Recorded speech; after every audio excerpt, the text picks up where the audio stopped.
लिखावट द्वारा आयोजित आज की इस कवि गोष्ठी में मैं प्रशांत जैन आप सभी का स्वागत करता हूं। आज के हमारे जो प्रतिभागी कवि हैं उन सभी का स्वागत है। सबसे पहले आज के समय के वरिष्ठतम रचनाकारों में से एक आदरणीय श्री विनोद कुमार श्रीवास्तव जी हमारे बीच मौजूद हैं, उनका हम स्वागत करते हैं। वरिष्ठ रचनाकार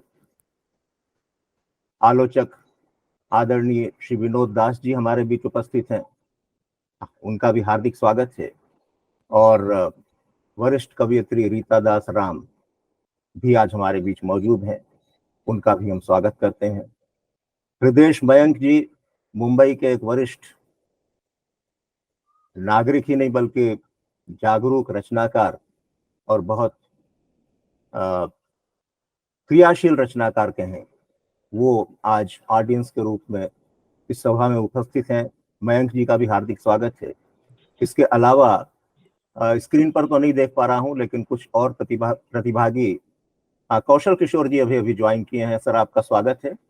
और इसके बाद जो भी आएंगे ऑडियंस, उन सभी का मैं एडवांस में ही स्वागत कर देता हूं। सबसे पहले मैं थोड़ा एक परिचय दे दूं लिखावट मंच का। 1989 में लिखावट संस्था की शुरुआत हुई। आदरणीय रघुवीर सहाय जी, मंगलेश डबराल जी और मिथिलेश श्रीवास्तव जी ने इसकी शुरुआत की दिल्ली में, और इसकी गतिविधियां लगातार चलती रहीं। ऑफलाइन ही थी। कोरोना काल में ऑनलाइन एक्टिविटी शुरू हुई, तब से इसी मोड में ये एक्टिविटीज चल रही हैं लिखावट संस्था की। मैं मिथिलेश जी जो जो तीन जो फाउंडर मेंबर्स थे, वो उसमें मिथिलेश श्रीवास्तव जी आज हमारे बीच मौजूद हैं। आपके दो कविता संग्रह आ चुके हैं अभी तक, किसी उम्मीद की तरह और पुतले पर गुस्सा। एक गद्य की पुस्तक भी आपकी है, कवि का कहा। एक अभी अभी चयनित कविताओं का आपका संकलन आया है न्यू वर्ल्ड पब्लिकेशंस की तरफ से, प्रतिनिधि कविताओं का। उसके लिए हम आपको बधाई देते हैं।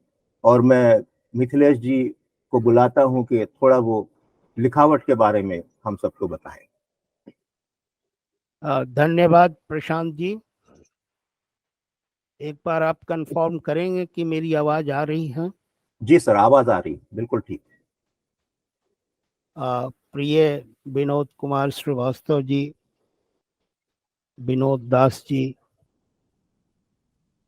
रीता दास राम जी, प्रशांत जैन, कौशल किशोर जी,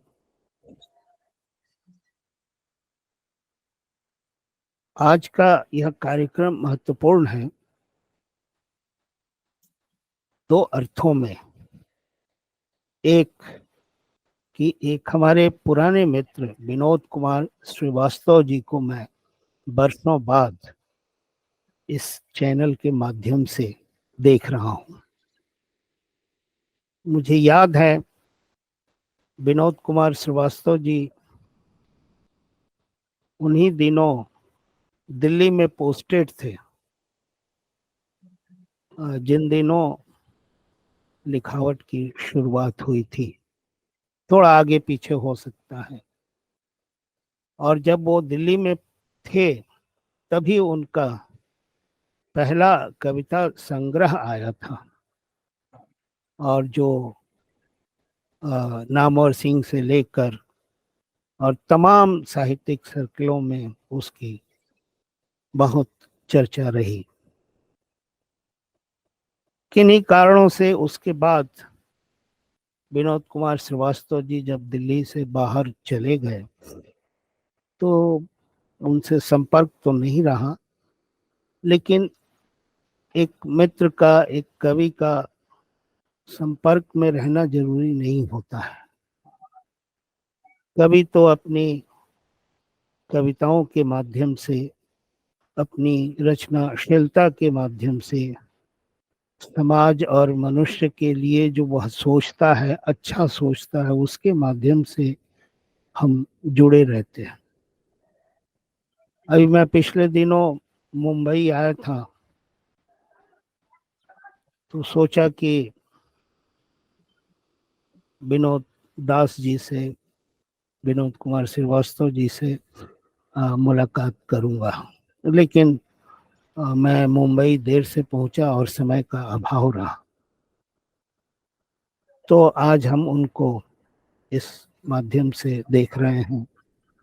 विनोद दास जी लगातार संपर्क में हम लोग रहे और उनकी कविताओं और उनकी पत्रिका एक दूसरे को जोड़े रही।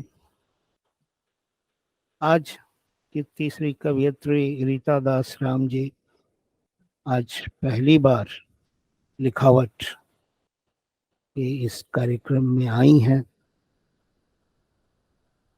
ये कहना कि कोई नया है कोई पुराना है साहित्य में मतलब नहीं रखता है।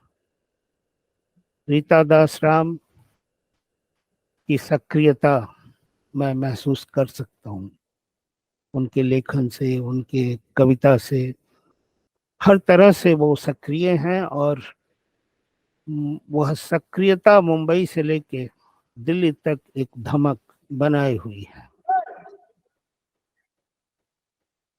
लिखावट की शुरुआत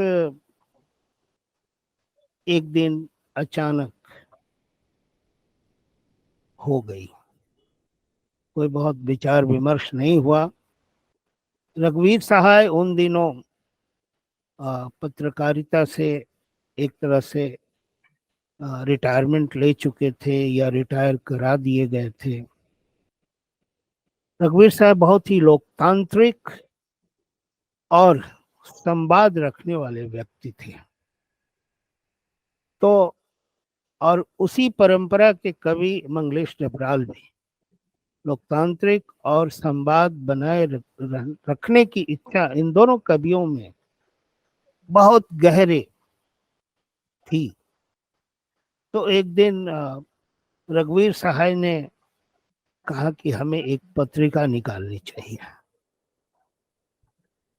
तो जैसा कि हिंदी लेखकों और हिंदी संगठनों की आर्थिक स्थितियां होती हैं, जहां होता कुछ नहीं है लेकिन सपने और इरादे बड़े होते हैं। सपने और इरादों से पत्रिका नहीं चलती है।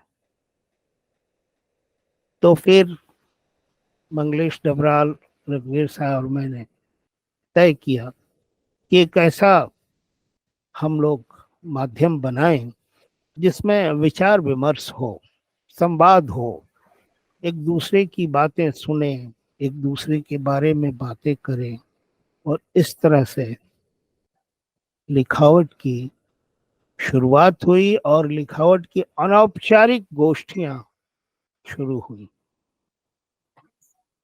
और धीरे धीरे 2000 तक की कविता की जो भी पीढ़ी रही होगी, सबको लिखावट ने मंच दिया, उनका कविता पाठ किया, उन पर विचार विमर्श हुआ।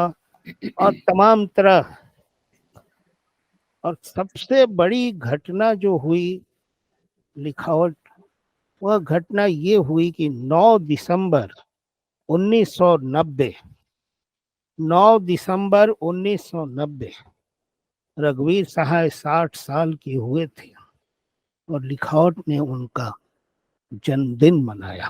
वो यादगार पल है। नामवर सिंह से लेके विश्वनाथ त्रिपाठी, तमाम लोग उस जन्मदिन के जलसे में आए। और उसी महीने 30 दिसंबर 1990 60 साल और कुछ दिनों के हुए थे रघुवीर सहाय जब उनका देहांत हो गया। तो इस तरह से ये सिलसिला लिखावट का चलता रहा। और जब कोविड आया तो फिर सोचा गया कि इसको ऑनलाइन किया जाए। तो अब 3 साल से ऑनलाइन कार्यक्रम हो रहे हैं और सिर्फ कविता के कार्यक्रम हो रहे हैं। तो ये एक लिखावट की, हालांकि अब बहुत मांग है कि लिखावट ऑफलाइन कार्यक्रम भी करना शुरू करें, तो लोग विचार कर रहे हैं कि ऑफलाइन हम करें। प्रशांत जैन युवा कवि और लेखक हैं, पेशे से इंजीनियर हैं और इंजीनियरिंग के प्राध्यापक हैं, मुंबई में रहते हैं। आज हमने दूसरी दफा कविता मुंबई किया है। पहला कविता मुंबई हमने हृदय मयंक के एकल कविता पाठ से किया था और आज मुंबई के यानी कि मुंबई में रहते आ रहे तीन कहें कि 2 पीढ़ियों के 3 कवि आज कविता पाठ करेंगे और कार्यक्रम की पूरी जिम्मेवारी प्रशांत जैन पर है। तो मैं उनसे अनुरोध करूंगा कि आप कार्यक्रम को आगे बढ़ाएं। धन्यवाद मिथिलेश सर। अब कविता पाठ का सिलसिला हम शुरू करेंगे। सबसे पहले डॉक्टर रीता दास राम को हम आमंत्रित करेंगे। अब थोड़ा फॉर्मेट बताऊं कि परिचय के बाद 2-3 मिनट हम बातचीत करना चाहेंगे कि जिससे कवियों का जो साहित्य से इतर भी एक व्यक्तित्व होता है, कर्तृत्व होता है, गतिविधियां होती हैं, सामाजिक हो सकती हैं या किसी कोई हॉबी या अभिरुचि कुछ हो सकती है, थोड़ा उस तरह से बताएं। अपनी कविता यात्रा के बारे में बात करें, जो वो चाहे ठीक समझे, जो बताना चाहे वो बात करेंगे। स्वागत है रीता जी आपका। मैं आपका परिचय दे दूं। मुंबई विश्वविद्यालय से आपने पीएचडी किया है हिंदी में। आपकी प्रकाशित पुस्तक है हिंदी उपन्यासों में मुंबई। यह आपके पीएचडी शोध का नतीजा है, जहां तक मेरा ख्याल है। कविता संग्रह आपके हैं तृष्णा और गीली मिट्टी के रूपाकार। एक कहानी संग्रह भी आपका प्रकाशित है, समय जो रुकता नहीं, 2021 में आया। उपन्यास भी 2023 में, यानी बिल्कुल अभी ताजा, पच्चीकारियों के दरकते अक्स, ये आपका एक उपन्यास प्रकाशित हुआ है। संस्मरण आपके प्रकाशित हुए हैं नया ज्ञानोदय, भवंस, नवनीत, रचना उत्सव आदि पत्रिकाओं में। और मुंबई के कुछ स्थानीय अखबारों के लिए, जैसे दबंग दुनिया, दैनिक दक्षिण मुंबई, इसमें स्तंभ लेखन भी आपने किया है। साक्षात्कार आपके प्रकाशित हैं हस्तीमल हस्ती जी के साथ, हुबनाथ पांडे जी के साथ, असगर वजाहत जी के साथ, और कुछ लेख भी आपके विभिन्न पत्रिकाओं में प्रकाशित हैं। आपकी कविताएं लगभग सभी प्रतिष्ठित पत्रिकाओं में प्रकाशित हुई हैं, जैसे हंस, नवनीत, चिंतन दिशा, स्वागत, लम्ही, पाखी, दुनिया इन दिनों आदि। वेब पत्रिकाओं में तो निश्चित रूप से है ही बहुत सारा आपका प्रकाशन। रेडियो पर आपने कविता पाठ किया है, कुछ रिसर्च पेपर पढ़े हैं विभिन्न विश्वविद्यालयों में। सम्मान जो आपको मिले हैं, शब्द प्रवाह साहित्य सम्मान 2013, अभिव्यक्ति गौरव सम्मान 2016, हेमंत स्मृति सम्मान 2017 में, 2018 में शब्द मधुकर सम्मान, 2019 में आचार्य लक्ष्मीकांत मिश्र राष्ट्रीय सम्मान, और महिला रचनाकार सम्मान हिंदी अकादमी मुंबई द्वारा घोषित किया गया है 2021 के लिए। तो लगभग सालाना या एक पुरस्कार आपको मिलता रहा है पिछले कुछ सालों में। बहुत बहुत बधाई आपको। तो रीता जी, थोड़ा अपनी कविता यात्रा के बारे में बताएं। कविता का आपके जीवन में महत्व और कविता का पाठक के लिए महत्व। जी, बहुत बहुत धन्यवाद प्रशांत सर। आपने परिचय बहुत विस्तार में दिया है। इतनी स्थापित नहीं हूं मैं, आप सभी से सीखना है। लिखावट के मंच को नमन करती हूँ। रघुवीर सहाय और मंगलेश डबराल जी को नमन करती हुए मैं कहना चाहूंगी सभी श्रोताओं का स्वागत करती हूँ और उपस्थित सभी जनों को मेरा प्रणाम, विद्वज्जनों को मेरा प्रणाम। लिखावट मंच का आभार कि आपने मुझे स्थान दिया, कविता पाठ का अवसर दिया। शब्द सहेजने की इच्छा 9वीं क्लास से हुई। शेर व शायरी से शुरुआत हुई, थोड़ा गजल लिखा। बीए सेकेंड ईयर में पहली अच्छी कविता, मतलब पहले 4 पंक्तियों में शुरुआत की थी, बाद में अच्छी कविताएं लिखने लगी। और जैसे समाज में होता है, और एमए फर्स्ट ईयर करते करते शादी हो गई और कविता साहित्य पढ़ना लिखना सब छूट गया। 10 साल घर में रही, 2 बच्चे हो गए मुझे, और फिर उसके बाद ध्यान आया कि बहुत कुछ छूट रहा है, और मैंने वापस एमए किया, एमफिल किया। फिर कुछ सालों बाद पीएचडी की शुरुआत की, और इसी दौरान मैं फेसबुक से भी जुड़ी। फेसबुक से जुड़ना और पीएचडी की शुरुआत करना, ये दोनों मेरे जीवन में कविता यात्रा में, मेरे जीवन के कविता यात्रा में बहुत बड़ा मेरे लिए जैसे चमत्कार ही था कि मैं यहाँ वरिष्ठों से मिली, कॉलेज में भी, मुंबई यूनिवर्सिटी में भी, और फेसबुक से भी जुड़ी तो वरिष्ठों से मिली। मंगलेश डबराल सर से यही मेरी मुलाकात हुई, और सभी वरिष्ठों का आशीर्वाद ही मुझे इस यात्रा को उत्साहित करता रहा, प्रेरित करता रहा। और उनका प्रोत्साहन, उनकी प्रेरणा, उनसे मिलना, उनसे सीखना, जुड़ना बहुत अनोखा था मेरे लिए, बहुत आशीर्वाद स्वरूप था। उनका आशीर्वाद मुझे मिलता रहा, ये मेरे लिए बहुत बड़ी बात थी। उसमें मेरे गुरुजी भी हैं, रतन कुमार पांडे, जो मुंबई विश्वविद्यालय के 5 बार विभागाध्यक्ष रह चुके हैं।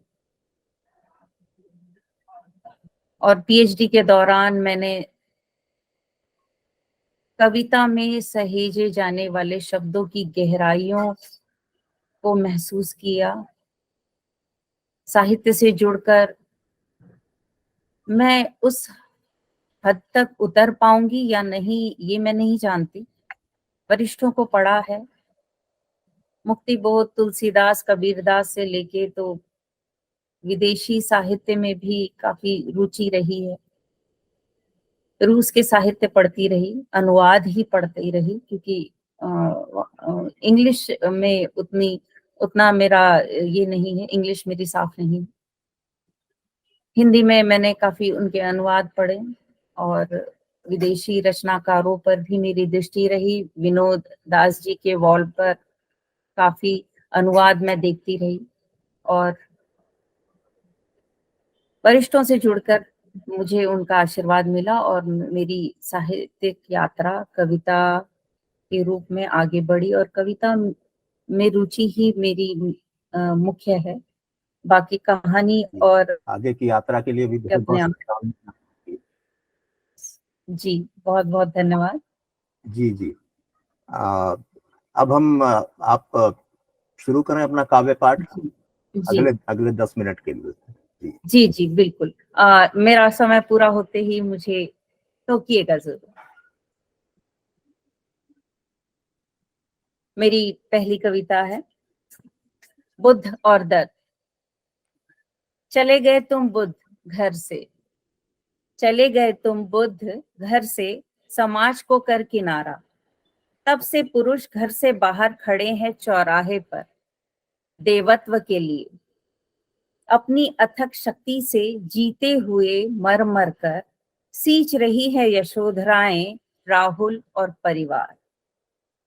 माँ को बनाकर पत्नी को माँ बनाकर अकेली छोड़ गए तुम। समाज में उसे जीने सबसे ओछा श्राप। देवत्व से घर नहीं चलते बुद्ध, देवत्व से घर नहीं चलते बुद्ध। प्यार, परवाह और जिजीविषा भी जरूरी है। सब कहते हैं तुमने देखा, सब कहते हैं तुमने देखा दर्द पीड़ितों और मृत्यु का। फिर यशोधरा के दर्द को तुम कैसे नहीं देख पाए बुद्ध। मेरी दूसरी कविता है बावरी में।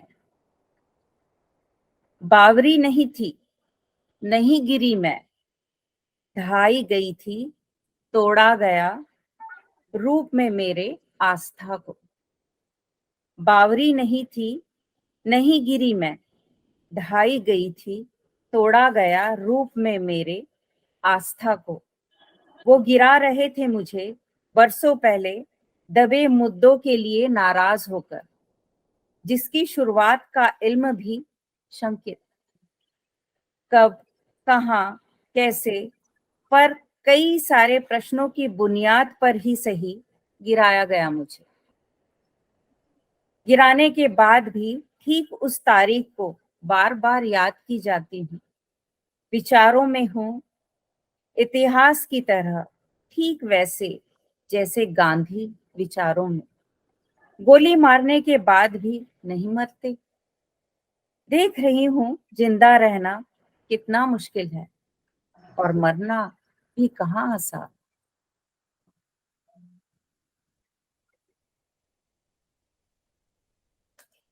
अगली कविता है अंगूठा तुम्हारा। सशब्द आवाज उठाते तो कलम कर दिए जाते। इतिहास के पन्नों पर दर्ज है तुम्हारा अंगूठा एकलव्य। सशब्द आवाज उठाते तो कलम कर दिए जाते। इतिहास के पन्नों पर दर्ज है तुम्हारा अंगूठा एकलव्य। गुरु दक्षिणा ही सजा थी तुम्हारी, विरोध रहा तुम्हारा, सहर्ष स्वीकार कर लेना सजा। पकड़ लिए जाने के बाद अंगूठा दिया, या तुमसे ले लिया गया एकलव्य। नहीं गए मांगने शिक्षा तुम, फिर भी हुए धनुर्धर तुम निपुण। पूरी शालीनता से रच मानक बनाकर गुरुमूर्ति होकर शिक्षित खुद ही। गुरु की जरूरत पर ही अंकित किया था प्रश्न तुमने, मुआवजा भुगते तुम। एकलव्य प्रतिस्थापित कर उदाहरण, वर्ग वर्ग भेद से पूछता रहेगा प्रश्न, वर्ग भेद से पूछता रहेगा प्रश्न। अंगूठा तुम्हारा हमेशा ही सभ्यता की स्मृति पटल पर। बहुत खूब। धन्यवाद सर। मेरी अगली कविता है, शीर्षक है चलना। इसीलिए नहीं है चलना कि चल रहा है कोई हमसाया हमारे आगे या हमारे साथ। चलना इसलिए भी नहीं है कि कहा जा रहा है चलने निरंतर, यहाँ नहीं थक रहे हैं पैर। चलना हो जैसे कोई लक्ष्य, कोई परिपाटी, कि थकने के लिए मजबूर नहीं, बल्कि इच्छा जोश पुरसुकून जुनून हो सार्थक। चलने की बची हुई है जरूरत, चलने की बची हुई है जरूरत, जरूरत ही नहीं इच्छा शक्ति हो मन में। सिर्फ स्पर्धा और वासना की तृप्ति ही नहीं, मकसद न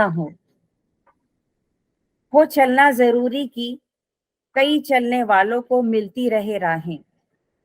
चले आजीवन की चलना है निभाना जलते हुए ज्योत का दस्तूर। चलना गर हो खोज मंजिल की तो लक्ष्य पाना साध रहे जुड़े और जिम्मेदारी भी। मंजिल के बाद भी चलना मार्गदर्शन है, जरूरत नहीं।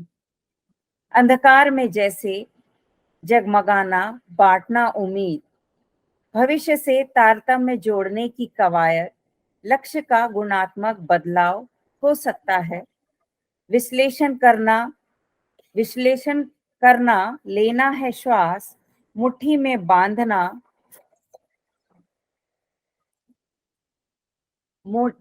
बांधना दो रत्ती रेत, जो मुट्ठी के बंद करने पर भी नहीं गिरती।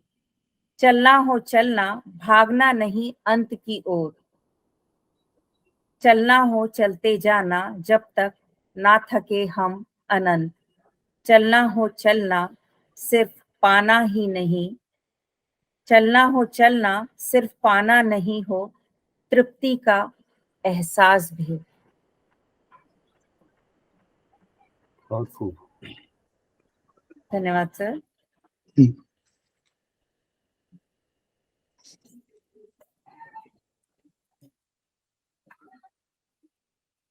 एक कविता है। बच्चों, जीने से पहले सोचो एक बार, पेड़ की तरह मत बढ़ो तुम, जड़ों के नीचे छोड़कर गहराई। बढ़ो साजिश की तरह अचानक, उगो जैसे सभ्यता पर गर्व। नएपन की रोशनी और सत्य की आभा युक्त, चांद की शालीनता हो दंभ मात्र पहलू में, हो स्वीकारोक्ति अभिव्यक्ति का सिंचित बिंब, हो वक्री अनुपाती तंग बिंदु की खनक, हो रेखाओं के मध्य का संचालन। तुम बड़ों की बढ़त को आने लगे लाज।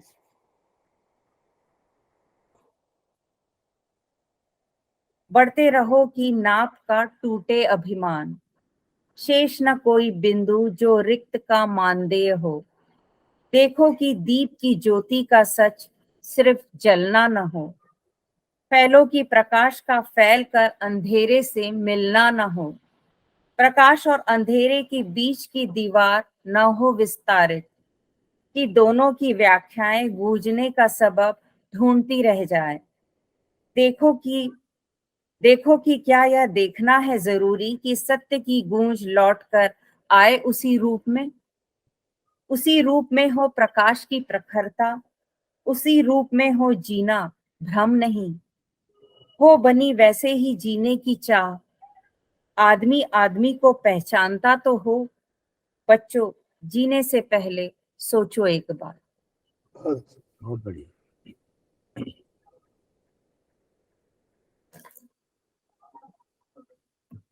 एक और कविता। स्वागत। टच स्क्रीन के मोह में जुटी पूरी दुनिया, भाव शून्य से वक्त पर न देख रही है, न पढ़ रही है, न समझ रही है, न ही उड़ेल रही है भाव। भाव भीतर प्रकोष्ठ में 4-5 अंक देखने के बाद बाहर बह आते हैं। बौद्धिक स्तरीय उबाऊ अस्तित्व बिकाऊ होना पसंद करते हैं।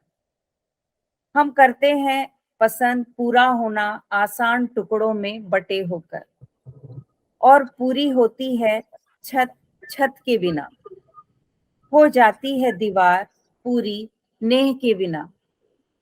पूरा होता है एक समुद्र कहते पानी पानी, हम उड़ते हैं आसमान में पंखों बिना। बेलती है रोटी में एक औरत पूरा चांद, जैसे शब्दों में देख लिया है हमने होना गरीब। आंसू का मतलब और भूखे होने की समीक्षा, हम नमक का मतलब जान जाते हैं तकिए में भीगी रात से। नींद बेचना और खरीदना जैसे आंखों को खोलना और बंद करना नाटक भर है। हम प्रेक्षागृह की अंधकार में रोशनी उलीच रहे होते हैं, देखने सत्य मिथ्या धारणा के साथ, जहां देखना एक भ्रम है, पूरे भ्रम के साथ जीना एक कला।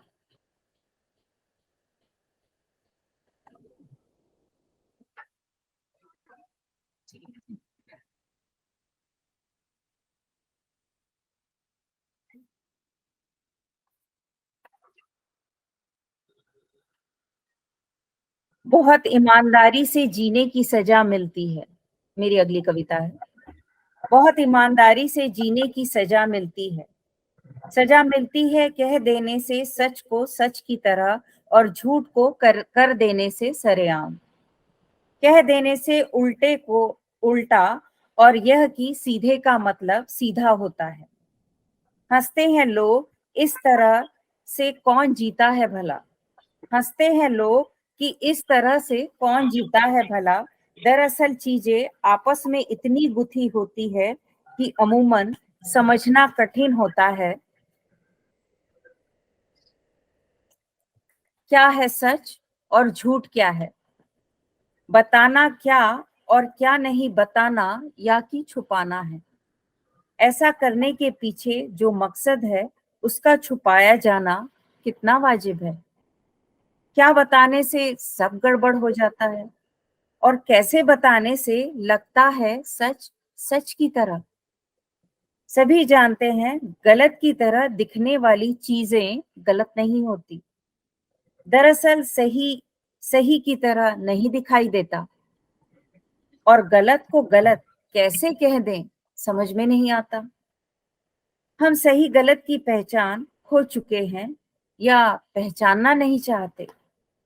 सच को सच की तरह पहचानने में हमें तकलीफ होती है और झूठ जब सच का नकाब ओढ़कर आता है सामने लगता है कि सच है, पर उसमें कितना होना होता है सच का पता नहीं चलता। और सच का सच तो ऐसा होता है जिसे पहचानने या जानने की परवाह किसी को नहीं होती। बहुत खूब। धन्यवाद सर। जी एक और कविता। हाँ, इस छोटी सी कविता सुना के। जी जी जी बिल्कुल। क्या फर्क पड़ता है? क्या फर्क पड़ता है युद्ध का मतलब युद्ध हो महाभारत वाला, युद्ध का मतलब उद्देश्य हो अलगाव मतभेद, गर हो यही मंशा, तो क्या फर्क पड़ता है? क्या फर्क पड़ता है बाद उसके चाहे रहे रोते या बिसूते, अपने चिथड़ों को देखकर हो जाए तार तार। क्या फर्क पड़ता है? क्या फर्क पड़ता है हाथ को हाथ न सूझे, कुछ दिखाई न दे, बस भीतर का गुबार ही निकालना हो अहम। क्या फर्क पड़ता है? क्या फर्क पड़ता है भाई भाई ना रहे, बहन बहन नहीं, दोस्त का मतलब ना हो, हाथ ना रहे पैर कट जाए हो जाए अंधे। क्या फर्क पड़ता है? क्या फर्क पड़ता है हम भूल भूल जाए रंग का मतलब, फूलों से अटी पड़ी धरती को कर दे हरियाली विहीन। क्या फर्क पड़ता है? क्या फर्क पड़ता है हम भूल जाए अंतर जानवर और इंसान का, समाज प्रेतों से हो आबाद इंसानों के बिना। क्या फर्क पड़ता है? क्या फर्क पड़ता है आंखों में ना बचे पानी, उपजाऊ भूमि हो जाए बंजर, देखे नदियां खून की। क्या फर्क पड़ता है? क्या फर्क पड़ता है रोए माए जार जार कि फिर आबाद कर देंगी वे प्रकृति अपनी कोख से शनह शनह। क्या फर्क पड़ता है? बहुत मार्मिक कविता। बहुत बहुत धन्यवाद रीता जी, आपकी इतनी अच्छी रचनाओं के लिए। सभी को धन्यवाद। जी जी। अब मैं आमंत्रित करता हूँ आदरणीय श्री विनोद दास जी को। उनका परिचय जो मेरे पास उपलब्ध है, इसके बाद हम थोड़ा जानना चाहेंगे कि थोड़ा सा कॉलेज लाइफ वगैरह के बारे में बताएं। परिचय आपका सिर्फ साहित्य के संबंध में ही है। आपके कविता संग्रह हैं खिलाफ हवा से गुजरते हुए, वर्णमाला से बाहर और कुजात, ये तीन। एक उपन्यास आपने लिखा है सुखी घर सोसाइटी, और एक कहानी संग्रह है आपका बीच धार में। भारतीय सिनेमा पर एक पुस्तक आपने लिखी है भारतीय सिनेमा का अंतःकरण। आलोचना में भी आप सक्रिय रहे हैं। काव्य आलोचना आपकी है कविता का वैभव, और एक गद्य आलोचना है सृजन का आलोक। इंटरव्यूज भी आपने किए हैं जो कि बतरस नाम की किताब में संकलित हैं। और साक्षरता पर केंद्रित एक पुस्तक साक्षरता और समाज, ये भी आपकी एक कृति है। राज कपूर के प्रिय सिनेमेटोग्राफर थे राधु कर्माकर, उनकी आत्मकथा का आपने अनुवाद किया है, और इस आत्मकथा का नाम है कैमरा मेरी तीसरी आंख। संपादन में भी आप सक्रिय रहे हैं। आपने साहित्यिक पत्रिका अंतर्दृष्टि का प्रकाशन और संपादन किया। भारतीय भाषा परिषद की मासिक पत्रिका वागर्थ का भी आपने संपादन किया। इसके अलावा राजस्थान के कवियों का एक काव्य संकलन काव्य बिंब प्रकाशित हुआ था, जिसका आपने संपादन किया था। पुरस्कार जो आपको मिले हैं आपके साहित्यिक अवदान के लिए, वो है नई पीढ़ी युवा पुरस्कार के अंतर्गत भारतीय ज्ञानपीठ से आप पुरस्कृत हुए 1986 में। श्रीकांत वर्मा सम्मान आपको मिला 1996 में, और केदारनाथ अग्रवाल सम्मान सन 2000 में। इसके बाद शमशेर सम्मान से आप विभूषित हुए 2003 में। तो ये एक संक्षिप्त परिचय था विनोद दास जी का। स्वागत है आदरणीय विनोद दास जी आपका कविता पाठ के लिए। थोड़ा सा आप अपने बैकग्राउंड के बारे में बताएं कुछ सेकंड, और उसके बाद अपना आत्मकथ्य जो भी आप कहना चाहते हैं, शेयर करना चाहते हैं कवि के रूप में, प्लीज। कॉलेज वगैरह कहाँ से किया आप? जी जी नमस्कार। लिखावट संस्था के बारे में जब से इसकी स्थापना हुई तब से मैं जानता हूँ और उसके कामों से परिचित हूँ। और रघुवीर जी, मंगलेश जी, मिथिलेश जी, इन लोगों ने जो दिल्ली में एक तरह से काव्य की, कविता की सक्रियता बनाई, वो एक बहुत महत्वपूर्ण हस्तक्षेप था। तो इस लिखावट से जुड़ने मैं अपने को सौभाग्यशाली समझता हूँ। उस समय कभी उस कार्यक्रम में भाग नहीं ले सका, दिल्ली में उन दिनों कभी था नहीं, सॉरी। लेकिन इस संस्था से मैं बहुत गहरे रूप से अपने आप को जुड़ा हुआ पाता हूँ।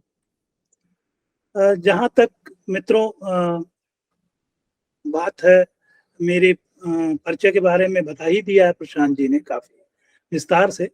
लेकिन यहाँ मैं जिस एक छोटे से गांव में रहता था, बाराबंकी जिले के, और उस घर में एक अच्छी बात थी कि एक छोटी लाइब्रेरी थी। उसमें बहुत सारे उपन्यास, कविता संग्रह और बांग्ला के बहुत कथा उपन्यास और कहानियां थी।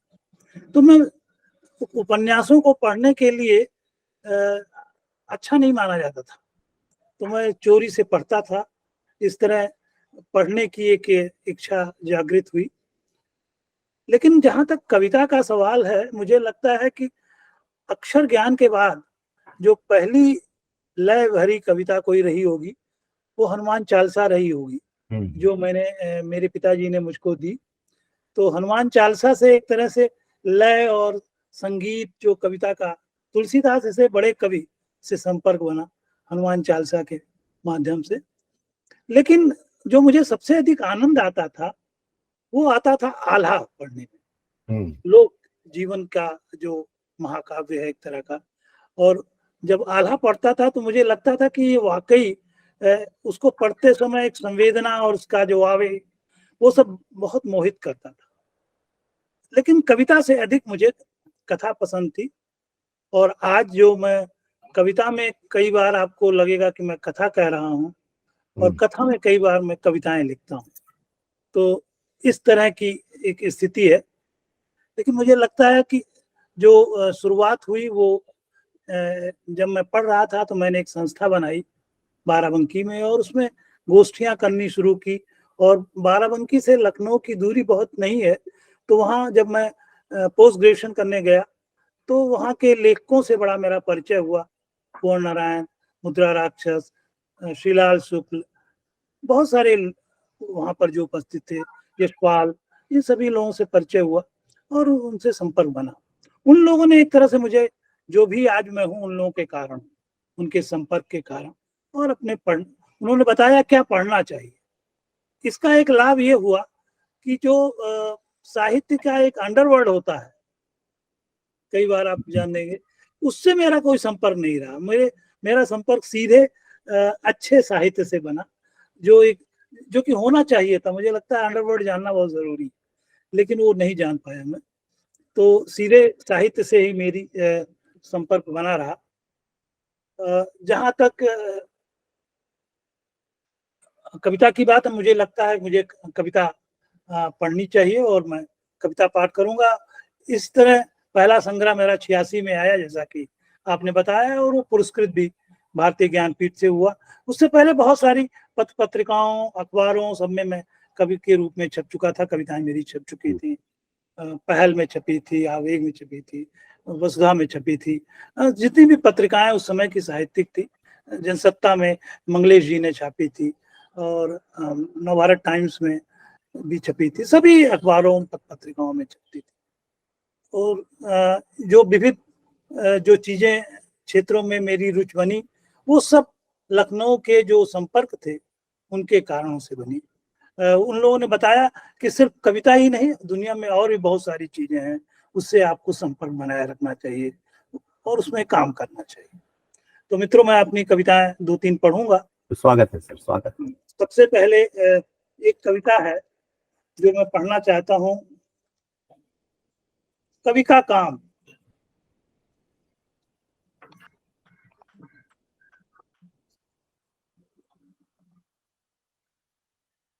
मोबाइल से मैं तस्वीर उतार रहा था, मोबाइल से मैं तस्वीर उतार रहा था, तस्वीर में उसकी हंसी आई, तस्वीर में उसकी हंसी आई, पीछे का पेड़ आया, उसका हरापन भी, उड़ता सफेद मटमैला बादल भी, लेकिन वह नहीं आया जो मैं चाहता था। मोबाइल से मैं तस्वीर उतार रहा था, तस्वीर में उसकी हंसी आई, पीछे का पेड़ आया, उसका हरापन भी, उड़ता सफेद मटमैला बादल भी, लेकिन वह नहीं आया जो मैं चाहता था। कई कोणों से मैंने तमाम तस्वीरें उतारी, कई कोणों से क्लोजअप लिया, उसके चेहरे की बारीक सलवटें तक आ गईं, उसकी त्वचा के कोमल रंध्र और भौं का एक सफेद बाल भी। कई कोणों से मैंने तस्वीरें उतारी, क्लोजअप लिया, उसके चेहरे की बारीक सिलवटें तक आ गईं, उसकी त्वचा के कोमल रंध्र और भौं का एक सफेद बाल भी। बस वह दुबका उसके भीतर छुपा रहा जिसे मैं देखना चाहता था। मैं थक चुका था मोबाइल का कैमरा भी, जैसे वो कह रहा हो बस मेरी यही हद है। मैं थक चुका था मोबाइल का कैमरा भी, जैसे वो कह रहा हो बस मेरी यही हद है, इसके आगे का मेरा काम नहीं, उस बावले का है जो कवि है, उस बावले का है जो कवि है। बहुत खूब, बहुत खूब। दूसरी कविता है दागी आलू।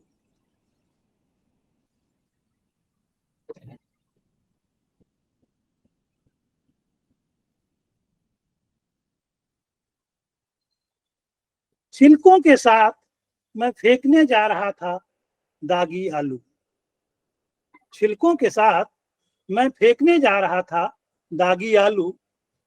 वह आई और उसने एक एक करके चुन लिए सब दागी आलू। वो आई और उसने एक एक करके चुन लिए सब दागी आलू। फिर उसने काट कर अलग किया उनका वह हिस्सा जो सड़ा था। फिर उसने काट कर अलग किया उनका वो हिस्सा जो सड़ा था। मैं शर्मिंदा था, आलू का एक बड़ा हिस्सा अच्छा और बेदाग था। मैं शर्मिंदा था, आलू का एक बड़ा हिस्सा अच्छा और बेदाग था। मुझे लगा कितना कुछ अच्छा बचाया जा सकता है, मुझे लगा कितना कुछ अच्छा बचाया जा सकता है इस तरह इस पृथ्वी पर। बहुत खूब, बहुत खूब। अभी जंतर मंतर पर एक आंदोलन चल रहा है जी, पहलवानों का। उनकी लिए मैं एक कविता पढ़ रहा हूँ। स्वागत। बलात्कृता का हलफनामा। बलात्कृता का हलफनामा।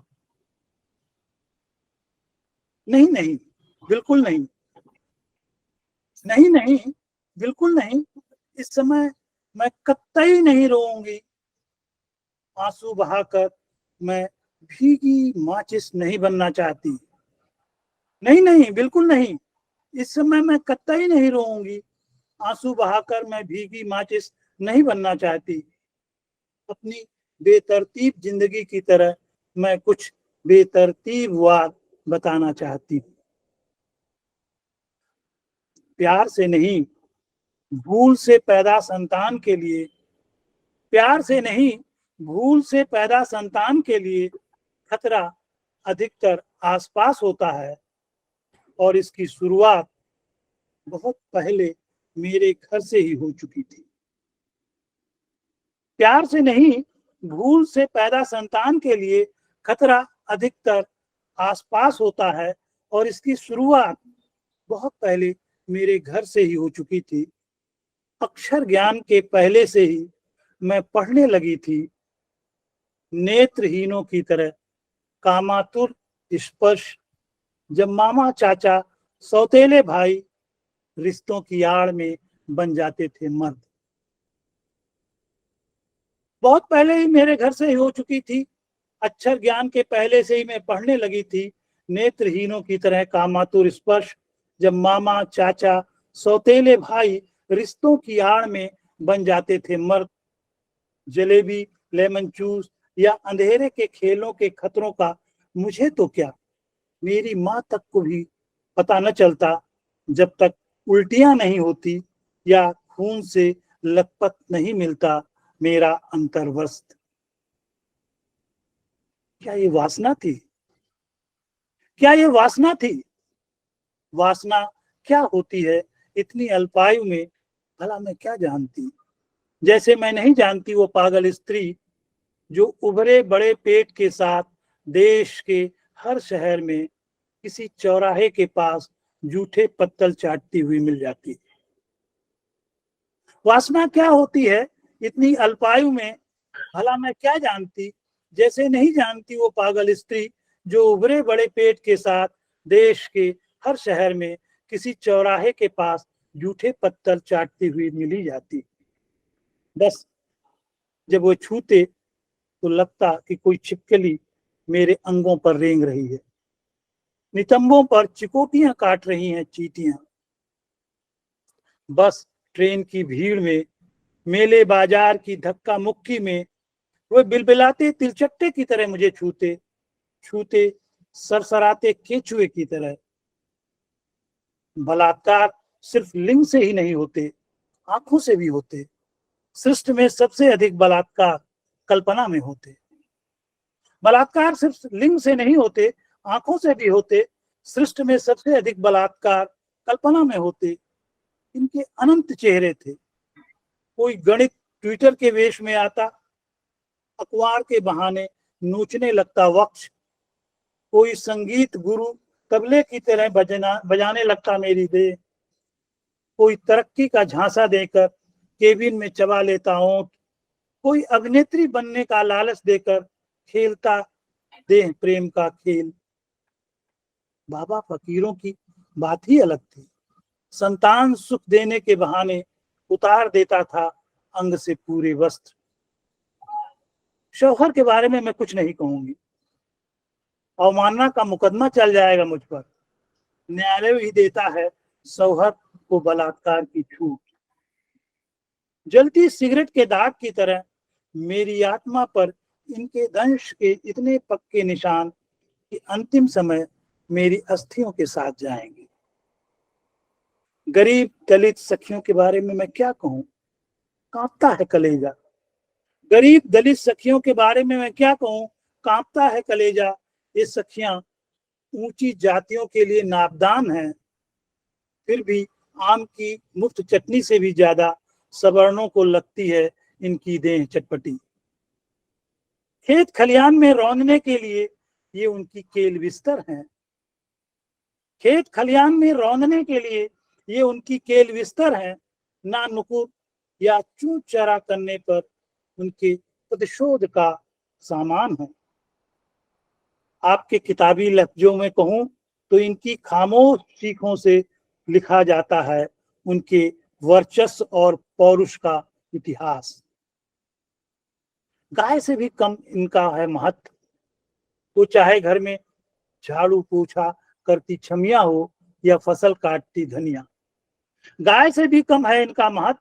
वो चाहे घर में झाड़ू पोछा करती छमिया हो या फसल काटती धनिया। इनकी शिकायतें अक्सर थाने के बाहर छटपटा कर तोड़ देती हैं दम। हुज्जत करने पर लाकअप में पिटते हैं नाते रिश्तेदार। मंद मंद घिनौनी मुस्कान के साथ कचहरी में पूछते वकील जज घृणित सवाल। गोया भरी सभा में आईने के सामने फिर से किया जा रहा हो उनका शाब्दिक बलात्कार। कोई इन कुलक्षणों का साथ नहीं देता, कोई इन कुलक्षणों का साथ नहीं देता, न पंचायत न राजनीतिक दल। इनके लिए राजधानी की सड़कों पर कोई मोमबत्ती मार्च भी नहीं निकालता। टीवी अखबार के संवाददाता भी महामहिम या अभिनेता के फोटो शूट में रहते व्यस्त। वह सांसद भी रहती चुप जो संसद में छाती पीटती थी एक गर्भवती हथनी के मरने पर। वो सांसद भी रहती चुप जो संसद में छाती पीटती थी एक गर्भवती हथनी के मरने पर। मैं आपको कुछ कुछ समझने लगी हूं, मैं आपको कुछ कुछ समझने लगी हूं। आप केवल देखना चाहते हैं मेरे आंखों में डर का कांपता पानी। मैं आपको कुछ कुछ समझने लगी हूं, आप केवल देखना चाहते हैं मेरे आंखों में डर का कांपता पानी। मेरी आजादी आपके डर के भीतर कैद है, चाहे मेरी पोशाक हो या नौकरी या स्कूल का बस्ता। मन से शादी या प्रेम का जिक्र करना मेरे लिए कुफ्र है। मन से शादी या प्रेम का जिक्र करना मेरे लिए कुफ्र है। इसके लिए आपकी पंचायतें बांटती ही रहती हैं चरित्रहीनता का प्रमाण पत्र। मैं जानती हूं शौचालय में मेरी गंदी गंदी तस्वीरें बनाकर गंदी गंदी गालियां नवाज कर तोड़ना चाहते हैं आप मेरा मनोबल। अब मैं इस डर के पार चली गई हूं। वैसे भी आपकी नजरों में हो गई हूं अशुद्ध। हालांकि ऐसी पवित्रता पर मैं थूकती हूं। अब मैं इस डर के पार चली गई हूं। वैसे मैं आपकी नजरों में हो गई हूं अशुद्ध। हालांकि ऐसी पवित्रता पर मैं थूकती हूं। दरअसल मेरी योनि मेरी देह का सबसे पवित्र अंग है। हर माह रक्त स्नान से होती रहती है पवित्र। यहीं से हुआ है इस पृथ्वी पर तुम्हारा जन्म। मेरी मौत की प्रतीक्षा करना बेकार है। मोबाइल की अश्लील वीडियो से बनी आपकी घटिया सोच के लिए गले में दुपट्टा बांधकर नहीं दूंगी मैं अपनी जान। जीवन बहुत सुंदर है, जीवन बहुत सुंदर है। हाँ, आपके लिए एक और आखिरी बात। मेरा मन एक किले जैसा दुर्भेद्य है। हाँ, आपके लिए एक और आखिरी बात। मेरा मन एक किले जैसा दुर्भेद्य है जो किसी भी आक्रमण से नहीं जीता जा सकता, लेकिन मासूम है इतना। एक सुंदर फूल पेश करने पर भी हार देता है अपना सर्वस्व। बहुत बहुत मार्मिक। एक अंतिम कविता जी, स्वागत जी। झूठ। जी। ये धूप की तरह चमकीला और इतनी जल्दी रंग बदलता है कि पहचान में भी नहीं आता। ये धूप की तरह चमकीला और इतनी जल्दी रंग बदलता है कि पहचान में भी नहीं आता। झूठ और कुछ नहीं, दरअसल सच के साथ दगा है। झूठ का कोई पक्का सांचा नहीं होता। झूठ का कोई पक्का सांचा नहीं होता। हर झूठ का होता है अपना अलग रंग, अपना ढंग। गढ़ना पड़ता है हर बार उसे अपना एक नया शिल्प। झूठ को सच का लिबास इतना पसंद है कि न्यायमूर्ति के सामने हमेशा हलफ लेकर कहता है, जो कहूंगा सच सच कहूंगा। इसकी आत्मा मिथक में बसती है और धीरे धीरे कई बार आदमी की आस्था बन जाती है। इसकी आत्मा मिथक में बसती है और धीरे धीरे कई बार आदमी की आस्था बन जाती है। कई झूठ बच्चों की तरह निर्मल होते हैं और औचक पकड़ लिए जाते हैं। कई झूठ बच्चों की तरह निर्मल होते हैं और औचक पकड़ लिए जाते हैं।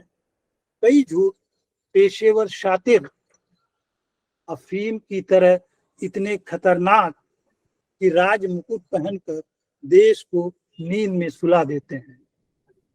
कुछ झूठ पेशेवर शातिर अफीम की तरह इतने खतरनाक कि राज मुकुट पहनकर देश को नींद में सुला देते हैं। प्रेमिकाएं अक्सर फूल से अधिक झूठ पर लहलोट होती हैं। प्रेमिकाएं अक्सर फूल से अधिक झूठ पर लहलोट होती हैं। धोखा खाने के बाद भी अपने दुख की अंधेरी कोठरी में प्यार की तरह उसे छिपाए रखती हैं। अमरता भी एक झूठ है। अमरता भी एक झूठ है।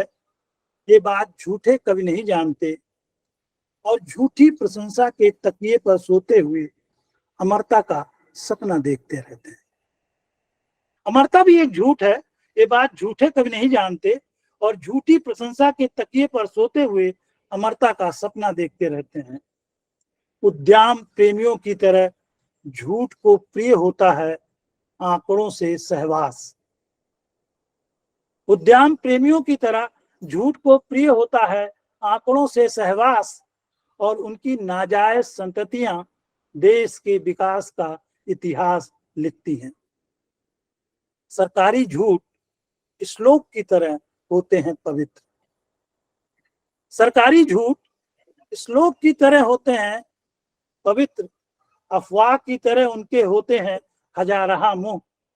बादल की तरह हजारहा अदृश्य पांव अशरीरी छायाओं की तरह चलते हुए बहुमत की डरावनी आवाज बन गूंजते रहते हैं। अशरीरी छायाओं की तरह चलते हुए बहुमत की डरावनी आवाज बन गूंजते रहते हैं। इन दिनों झूठ की डिजिटल पाठशालाएं खुली हुई हैं जहां उड़ाया जाता है ज्ञान का मजाक। इन दिनों झूठ की डिजिटल पाठशालाएं खुली हुई हैं जहां उड़ाया जाता है ज्ञान का मजाक। दी जाती है तथ्य की कब्र पर झूठ के फूल चढ़ाने की तालीम। दी जाती है तथ्य के कब्र पर झूठ के फूल चढ़ाने की तालीम। कहना न होगा आकाश में तारों की तरह बढ़ रहा है झूठ का परिवार।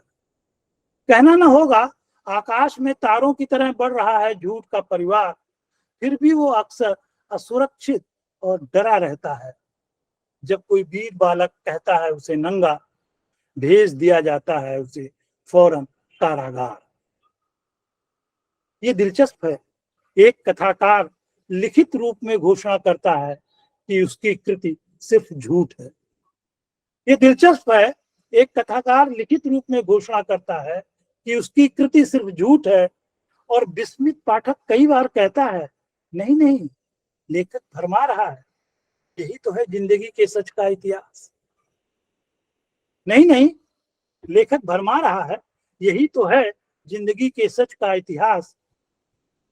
किले की प्राचीर से अपने संबोधन में कोई कितनी भी लंतरानियां हाके, निष्कर्ष यही है झूठ की अकाल मृत्यु तय है। किले की प्राचीर से अपने संबोधन में कोई कितनी भी लंतरानियां हाके, निष्कर्ष यही है झूठ की अकाल मृत्यु तय है। जबकि सच बचा रहता है गल्प में भी अल्पमत में रहने के बावजूद। गल्प में भी अल्पमत में रहने के बावजूद। बहुत धन्यवाद। बहुत सामयिक, सशक्त और मार्मिक कविताएं और आशा से भरी हुई कविताएं। बहुत बहुत आभार आदरणीय विनोद दास जी। कुछ सेकंड में मैं जैसे आलोचकों ने आपके बारे में क्या कहा है, कवि एवं आलोचक विजय कुमार जी कहते हैं, विनोद दास ने इधर लिखी गई अपनी अनेक कविताओं में कठिन यथार्थ को अपने तरीके से लोकेट किया है। फलक, चेतना और अभिव्यक्ति के स्तर पर यह कविताएं कुछ नया सामने लाती हैं। सामान्यकृत, सरल, रैखिक और सुनिश्चित को भेदते हुए एक अपरिभाषित की ओर जाने का साहस यहाँ है।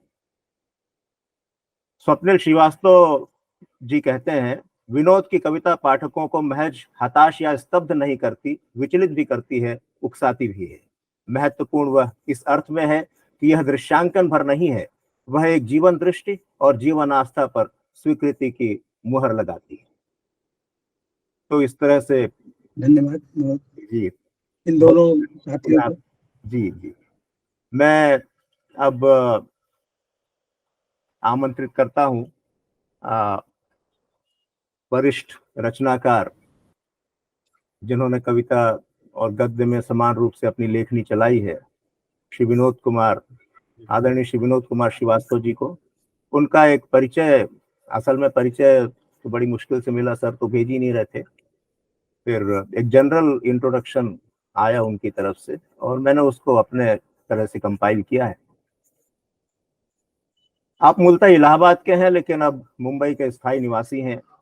आपके पिता श्री इकबाल बहादुर श्रीवास्तव प्रेमचंदोत्तर काल के एक महत्वपूर्ण कहानीकार थे। हिंदी साहित्य सम्मेलन ने उन्हें पुरस्कृत किया था, जो कि उस जमाने का एक सबसे बड़ा पुरस्कार था हिंदी जगत में। उनके 5 कहानी संग्रह पब्लिश हुए थे। श्री इकबाल बहादुर श्रीवास्तव जी धर्मवीर भारती के क्लासमेट थे और इला चंद्र जोशी जी के संपादन में संगम नाम की जो पत्रिका निकलती थी उसमें दोनों संपादन सहयोगी रहे। जहां तक विनोद कुमार श्रीवास्तव जी की बात है, आप जीवन के 77 बसंत देख चुके हैं और हमारा सौभाग्य है कि आप हमारे बीच उपस्थित हैं। आमतौर पर आप मंचों पर बहुत कम आते हैं। कॉलेज की पढ़ाई आप इलाहाबाद विश्वविद्यालय से की और बीए और एमए के दौरान कम से कम 5 बार आपको गोल्ड मेडल मिले विभिन्न विषयों में, यूनिवर्सिटी टॉप करने के लिए। बहुत ही ब्रिलियंट आपका। ये मैं इसलिए बताना चाहता हूं कि युवा जो हमारे ऑडियंस होते हैं उनके लिए ये चीजें प्रेरक होती हैं कि आप साहित्य साधना या कला की साधना भी करें, एकेडमिक्स पे भी ध्यान दें, करियर पे भी ध्यान दें। इसके अलावा ऑल इंडिया डिबेट चैंपियनशिप का भी gold medal Vinod Shrivastava sir के नाम है। और एक बात यह है कि इतने सारे गोल्ड मेडल मिले लेकिन कभी ये लेने नहीं गए। को करिकुलर एक्टिविटीज आपकी हैं, आपके रिसर्च आर्टिकल छात्र जीवन में ही प्रकाशित हुए यूनिवर्सिटी के जर्नल में, और जिसमें आमतौर पर प्रोफेसरों के ही आर्टिकल पब्लिश होते थे। आप 2 वर्षों तक कहीं, मेरा ख्याल है इको आ रहा है, विनोद दास सर की तरफ से थोड़ा म्यूट कर दें सर। हाँ, करता हूँ। जी जी जी 2 वर्षों तक आप यूजीसी के रिसर्च फेलो रहे, फ्रेंच और रशियन में भी डिप्लोमा किया और कुषाण कालीन इतिहास पर आधारित एक पुस्तक आपके प्रोफेसर्स ने लिखी थी, उसमें सहयोगी लेखक के तौर पर आपने महत्वपूर्ण भूमिका निभाई। असल में ये छात्रों की सहयोगी भूमिका मुख्य भूमिका होती है, मुझे एहसास है इस चीज का। खेलों में आप कभी पीछे नहीं रहे, राष्ट्रीय स्तर के वॉलीबॉल खिलाड़ी रहे आप और देश के प्रतिनिधित्व के लिए भी आप चुने गए। ये भी एक बड़ी इंपॉर्टेंट बात है। और जहां तक करियर की बात है, आप 1971 बैच के IRS अधिकारी रहे। 2006 में चीफ कमिश्नर के तौर पर आप रिटायर हुए। लेकिन इस सर्विस लाइफ के दौरान आपने स्पोर्ट्स और कला के क्षेत्र में आप बहुत ज्यादा गतिशील रहे। आपने अखिल भारतीय स्तर की अनेक खेल प्रतियोगिताएं आपके मंत्रालय या डिपार्टमेंट के लिए आयोजित की। खेल प्रतियोगिताओं में तो 2-2 हजार तक खिलाड़ी शामिल होते थे। आप तमाम भारतीय भाषाओं के साहित्यकारों का भी एक जमावड़ा रहता था आपकी कार्यशालाओं में, और विभिन्न कला विधाएं जो है, संगीत, थिएटर और शिल्प आदि के लोग भी उसमें शामिल होते थे। और इस तरह से जो युवा हैं उनको आगे बढ़ने का एक रास्ता और प्रोत्साहन मिलता था। आप लंबे समय तक IRS एसोसिएशन के सचिव रहे, चेस फेडरेशन ऑफ इंडिया के उपाध्यक्ष रहे, दिल्ली टेनिस एसोसिएशन के उपाध्यक्ष रहे और बहुत सी कार्यशालाएं आपने कमिश्नरों और चीफ कमिश्नरों के लिए आयोजित की, जिनमें राजीव गांधी और VP सिंह जैसे लोगों ने प्रधानमंत्री के तौर पर शिरकत की। आपके साहित्यिक अवदान का जहां तक सवाल है, विनोद कुमार श्रीवास्तव जी ने बहुत अल्प लेकिन सारगर्भित लेखन किया है। आपके 3 कविता संग्रह अब तक प्रकाशित हैं। सच मैंने बनाए नहीं, एवजी में शब्द, कुछ भी तो नहीं कहा। आपकी अनेक कहानियां भी प्रकाशित हुई हैं। इसके अलावा एक उपन्यास भी आप लिख चुके हैं जिसका नाम है वजह बेगानगी नहीं मालूम। आपका एक नया उपन्यास लगभग पूर्ण हो चुका है जो कि शीघ्र ही आने वाला है। अगले उपन्यास के लिए आपने रिसर्च भी शुरू कर दी है। हमारी शुभकामनाएं। चरैवेति चरैवेति के आप उदाहरण हैं। कविताएं अभी भी आप लिखते हैं लेकिन बहुत कम। संपादन आपने किया, पहल पत्रिका जो ज्ञान रंजन जी निकालते थे, आप उसमें संपादन सहयोगी रहे। मुंबई से निकलने वाली पत्रिका चिंतन दिशा में आप संपादक मंडल के सदस्य हैं। आपने योग गुरु स्वामी विमलानंद पर भी एक पुस्तक लिखी है जिसका नाम है जासु बचन रवि कर निकर। पुरस्कार तो आपको बहुत हासिल हुए हैं, लेकिन साहित्य का जहां तक सवाल है, एक फॉर्मल एक आवेदन तो करना ही होता है, जो कि आपने कभी किया नहीं। तो साहित्य का कोई पुरस्कार आपके नाम पे नहीं है। हालांकि आपकी आपकी कविताओं के बहुत से संस्करण आ चुके हैं, ये बड़ी बात है। पहले कविता संग्रह के तो 5 संस्करण मुझे पता है, उसके बाद का मुझे सूचना नहीं है। और पत्रिकाओं में प्रकाशन हेतु आमतौर पर संपादकों ने ही आपकी कविताएं मंगाई। आपने खुद कभी अपनी तरफ से उसमें आप आगे नहीं आए। कुछ ऐसी फितरत आपकी रही है, लेकिन इससे पाठकों का थोड़ा नुकसान होता है, ऐसा मुझे लगता है। कुल मिलाकर आप बहुमुखी प्रतिभा के धनी रहे। मैं आमंत्रित करता हूं आदरणीय विनोद कुमार श्रीवास्तव जी को कविता पाठ के लिए, और अपनी तरफ से आप कुछ कहें आप जैसी कोई चीज, तो स्वागत है सर। विनोद जी।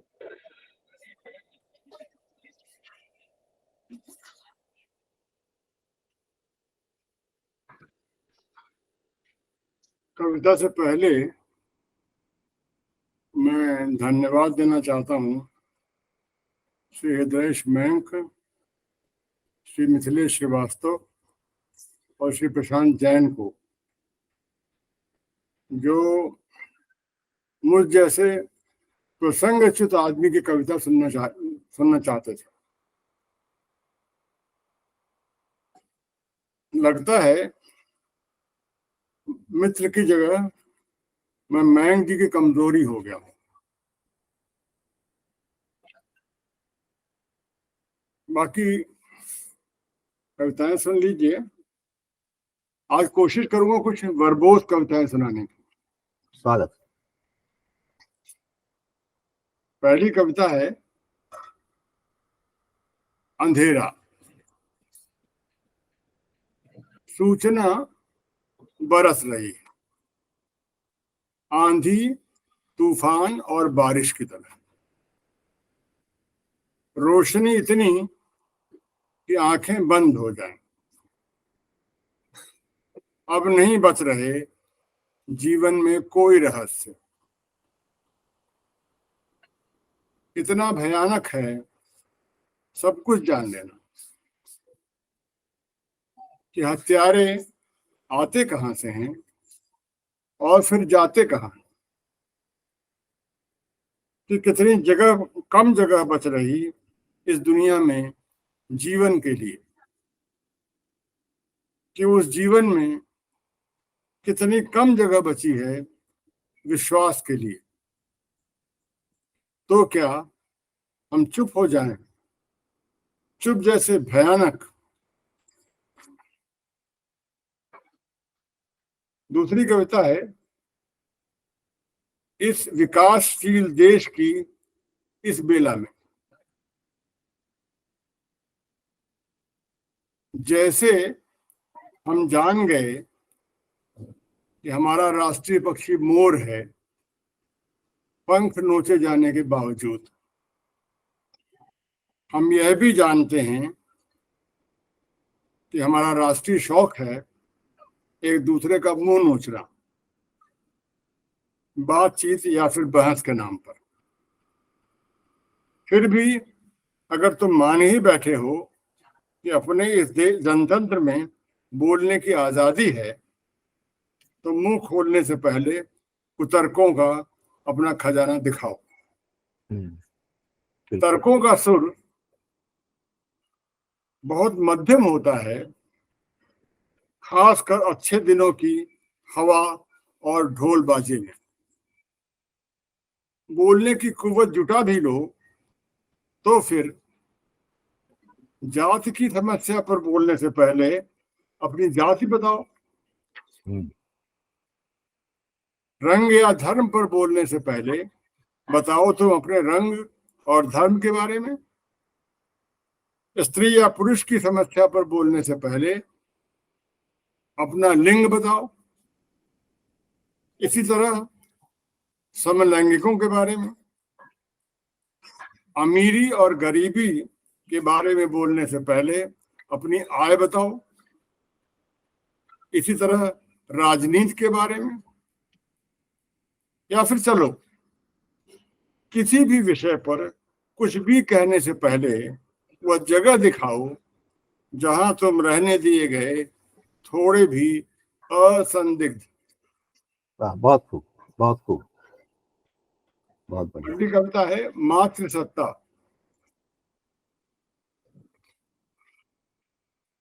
एक देश के किसी शहर या गांव में, किसी अस्पताल या घर में तुम्हें एक स्त्री ने जन्म दिया और सिखाया गया उसे मां कहना।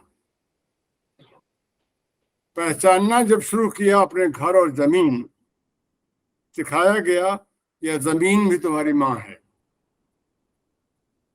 कि इस मां के लिए तमाम लोगों से लड़ना है तुम्हारा काम।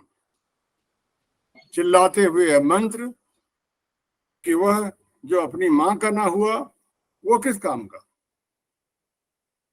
इस मंत्र या कहावत में दूसरों की मांओं के लिए नहीं रखी गई कोई गुंजाइश, वो यह लागू सब पर थी। फिर कहा गया पहचानो अपना प्रदेश, यह भी तुम्हारी मां है। मत पड़ो इस चक्कर में कि बनाया किसे इसने, बनाया इसे किसने, कहां से आए सब लोग। बस उसे घेर कर रखो सिर्फ अपने लिए। इसी तरह बनाया गया देश, फिर सिखाया गया कहो उसे मातृभूमि। तुम्हारा काम सिर्फ उसके लिए कुछ बाहर भीतर वालों से लड़ना है और हमेशा कुछ को देशद्रोही सिद्ध करना है। क्या फर्क पड़ता है अगर मरना पड़े कुछ को इस चक्कर में। जो अपनी मां के लिए नहीं मर सकता वो किस काम का। बस तुम्हें याद रखना है कि अपनी हर बात का तुक मां के प्रेम से बनाना है, कि मातृ प्रेम एक अस्त्र है अमोघ, सही या गलत से परे, हर गर्दन के आसपास अपने हिसाब से लहराता हुआ। बस इसे साध लो, सत्ता के आसपास अनवरत विचरते हुए। अगली कविता है गर्व। गांव जब छूटा सबसे ज्यादा याद आए गांव के छबीले, अपनी हर बात पर गर्व करते हुए। वे बुलबुली रखते, उसमें लगा तेल तो धूप में खूब ही चमकता, और वे इस चमक पर भी गर्व करते।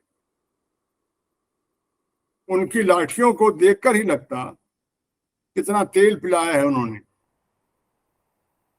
आज उनके पिस्तौलों की नाल भी उतनी ही चमकती है और उन पर उनका गर्व भी। वे अपने चेलों को सिखाते गोल बंद रहो हमेशा, और अपने गोल पर भी गर्व करो। धूप चाहे कितनी भी धुंधली हो जाए, हवा चाहे कितनी भी विषैली, न तुम्हारी चमक कम पड़नी चाहिए न गर्व ही। अब उनका नारा है मानव जीवन में पंचभूतों के साथ साथ गर्व को एक महान और जरूरी छठा तत्व समझा जाए। पहचानने के लिए उन्हें ध्यान से देखो। उनके गर्व करने की सभी चीजों में एक तेल पिलाई लाठी या फिर चमकती नाल वाली पिस्तौल की शक्ल जरूर दिख जाएगी। इसी संदर्भ में एक कविता है, गर्व जैसा शब्द। मनुष्यता जब रहना चाहे अपने आप में संतुष्ट, अपनी हर प्रार्थना में शांति शांति कहती हुई, यह सत्ता और संपत्ति के लिए बेचैनी का समय होता है। संतुष्टि और शांति न दंड धारकों के लिए अच्छी खबर है, न बाजार के लिए। मंदी के इस कठिन समय में बड़े काम आती हैं हमारी ग्रंथियां, क्योंकि यह धर्म और संस्कृत के नाम पर स्पर्धाएं रचने का समय होता है। एक नारा उठता है नए नए झंडों के साथ, उन पर अंकित होता है गर्व जैसा शब्द, मनुष्यता को अशांत और हत्यारी बनाने के लिए। बहुत खूब। एक कविता है, आखिरी वक्तों में भाषा। स्वागत। फूल जो दिए रौंदे गए, लिखा तो आंखें बंद मिली, बोला तो कान, जिन्हें देखा न सुना वे क्रुद्ध मिले, फैसले पहले से बने बनाए मिले, और फिर चोट पर रोना तो आता ही। अब आखिरी वक्तों में ढूंढी कहाँ जाए भाषा जो किसी से कुछ भी कह सके। मेरा ख्याल है मेरे 10 मिनट पूरे हो गए। नहीं सर, आप और सुना सकते हैं। नहीं, सुना तो सकता हूँ, 10 मिनट हो गए होंगे। नहीं 10 मिनट नहीं, 8 मिनट में सिर्फ आप कंटिन्यू रखिए। आप कुछ चुन के रखी हो तो सुनाइए प्लीज। चलिए एक आध और सुनाता हूँ। ये कोरोना पर बड़ा जिक्र हो रहा था कविताओं का। मेरे कई मित्र गए, कई घर के लोग गए, मैं कुछ लिख नहीं पाया। बहुत दिनों बाद कुछ नोट किया था। एक है, लगभग हर दिन कोई स्तब्ध करती खबर आती है और उसे तोड़ती है दूसरे दिन उससे भी ज्यादा स्तब्ध करती खबर। दोनों के बीच एक करार भर निकलती है, एक गहरे उच्छ्वास के साथ। कोई मोहलत नहीं, और कभी मिली भी तो अपने होने के अविश्वास से भरी हुई। इसका दूसरा पार्ट है, सब कुछ हो चुका है, न कुछ कहने को रहा न कुछ सुनने को। मैं फोन करता हूं, हेलो, और अपना नाम बताने पर चुप्पी। फिर उधर से आवाज आती है, यही तो, न कुछ कहने को बचा न कुछ करने को। फिर एक मौन, और उसके बाद ठहाके फूटते हैं दोनों ओर। दुनिया के सबसे भयंकर और अर्थहीन ठहाके। बहुत मार्मिक कविता है।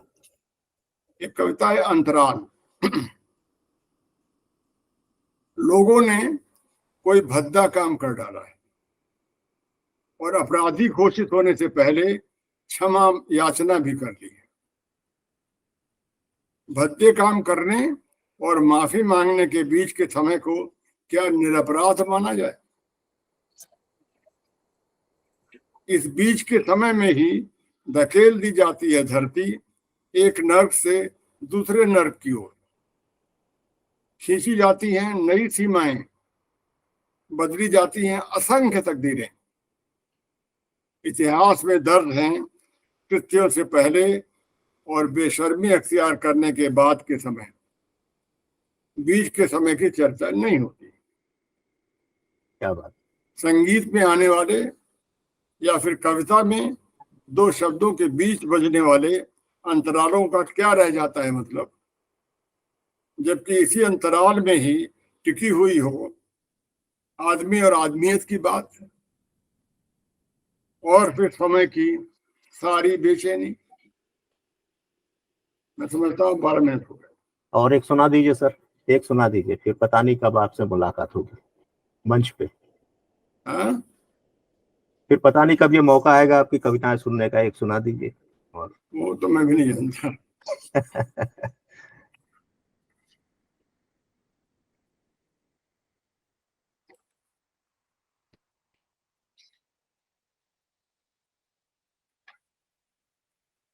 मैं अपने उम्र की एक कविता सुनाता हूँ। बिल्कुल बिल्कुल, स्वागत है सर।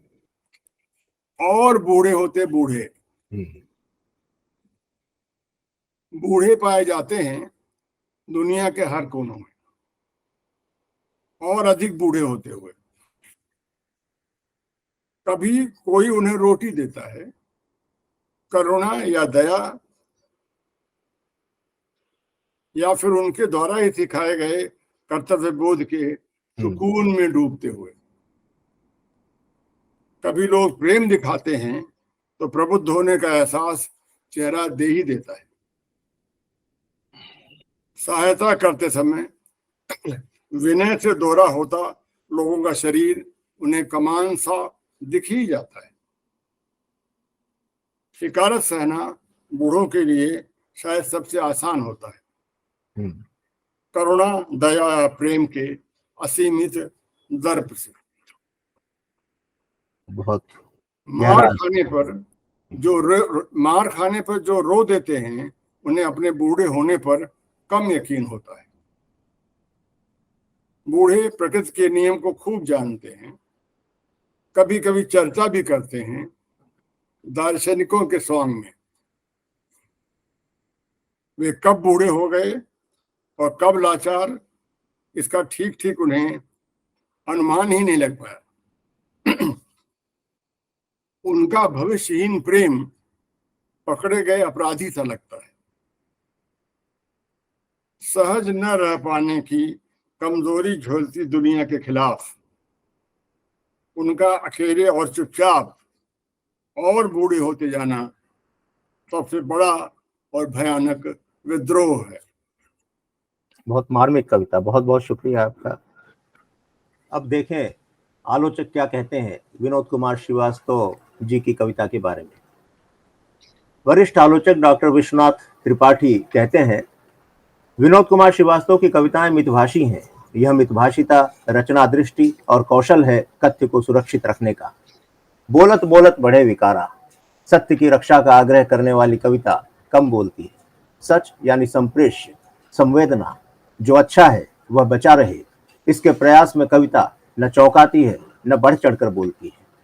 वह धीमे से मानो कुछ हुआ ही नहीं, इस मुद्रा से भावबोध हृदयंगम कराती है। डॉक्टर भगवान सिंह कहते हैं, विनोद कुमार श्रीवास्तव की अधिकांश कविताओं को पढ़ते समय हम संवेदन के गहन और अछूते स्तर पर उतर जाते हैं, और इसके लिए किसी तैयारी या प्रयत्न की जरूरत नहीं होती। परंतु जब हम उस खास युक्ति को समझना चाहते हैं और उसे शब्दों में बांधना चाहते हैं, तब मुश्किल पेश आती है।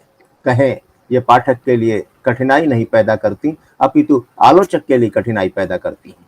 बहुत ही सशक्त कविताएं इस मंच पर आज सुनाई गई, और बहुत ही क्वालिटी टाइम हम लोगों ने गुजारा, लगभग 1 घंटा 20 मिनट। मैं हृदय से आभार व्यक्त करता हूँ आज के आगंतुक कवियों के लिए, आदरणीय श्री विनोद श्रीवास्तव सर का, आदरणीय श्री विनोद दास सर का, आदरणीय श्रीमती डॉक्टर रीता दास राम। बहुत बहुत आभार आप लोगों का कि आप आए कविता पाठ के लिए। हृदय मयंक सर, आपका भी बहुत बहुत आभार। और आज कौशल किशोर जी भी लखनऊ से शामिल हुए, थैंक यू सर, आप आए। मेरा ख्याल है हम 6 के अलावा आप ही आज यहाँ मौजूद थे, जो कि अभी फिलहाल दिख नहीं रहे। मिथिलेश सर, अब आप कुछ कहेंगे या समाप्त करें?